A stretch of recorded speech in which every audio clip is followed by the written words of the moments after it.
இப்போ வந்து நெருப்பில் சுட்ட சப்பாத்தியை இந்த மாதிரி ஆசீர்வாத் இந்த மாதிரி கோதுமை மாவை நம்ம வாங்கிக்கணும். உப்பு தண்ணி போட்டு நம்ம நல்லா பிணைஞ்சிக்கணும். பிணைஞ்சு நம்ம நெருப்பில் இப்போ வந்து நம்ம இந்த சப்பாத்தியை நம்ம சுட போகிறோம். அது இப்படி இந்த சப்பாத்திக்கு வந்து நம்ம துண்டு துண்டாக போடுறதுக்காக நம்ம இந்த மாதிரி நம்ம இந்த கொஞ்சம் நீட்டமாக வச்சுக்குவோம். இதில் வந்து இப்படி அறுத்துக்கலாம். 4 துண்டு நம்ம செஞ்சுக்குவோம். 4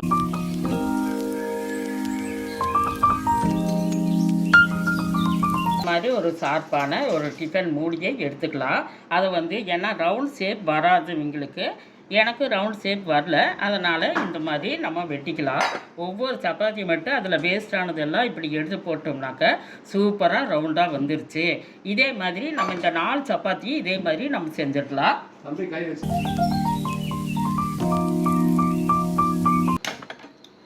அடுப்பு பற்ற வச்சுட்டு சிம்மிலேயே வச்சுக்கலாம். ஃபஸ்ட்டு வந்து நம்ம வந்து இந்த தோசைக்கல்லில் இந்த மாதிரி வைக்கணும். நம்ம போட்டுட்டு அடுத்தது லேசாக திருப்பி போடணும்.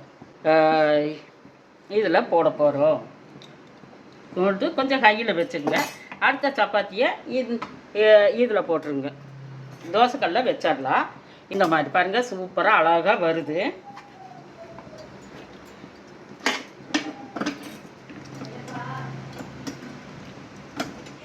அழகாக இருக்குது பாருங்கள்.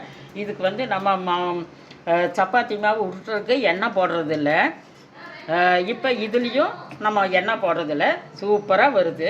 நம்ம அதிகமாக தீ வேண்டான்னா நம்ம வந்து கொஞ்சம் சிம்மில் வச்சு செஞ்சோம்னாவே சூப்பராக வரும். எடுத்து வைக்கலாம். பாருங்கள், 2 பக்கம் சூப்பராக வெந்துருச்சு. இப்போ இதையும் இப்படி எடுத்து வச்சுக்கலாம். அடுத்தது இந்த சப்பாத்தி வந்து இப்படி இந்த நெருப்பில் கையில் வச்சிடணும். இந்த சப்பாத்தி வந்து அடுத்தது இந்த சப்பாத்தியை இதை பார்க்கணும். பாருங்கள் எவ்வளோ பொஸ்ஸுன்னு வருது.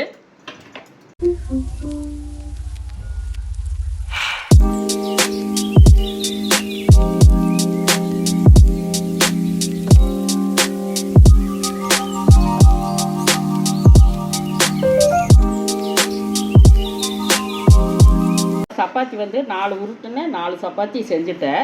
இப்போ வந்து நம்ம எப்படி இருக்குது அப்படின்னு சொல்லிட்டு நம்ம வந்து உடச்சி காமிக்கிறேன். நல்லா சாஃப்டாக நல்லா இருக்குது.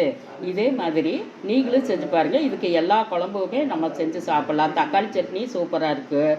பச்சை வெங்காய சட்னியும் நல்லாயிருக்கு. இதே மாதிரி நீங்களும் செஞ்சு சாப்பிடுங்க. பாய்.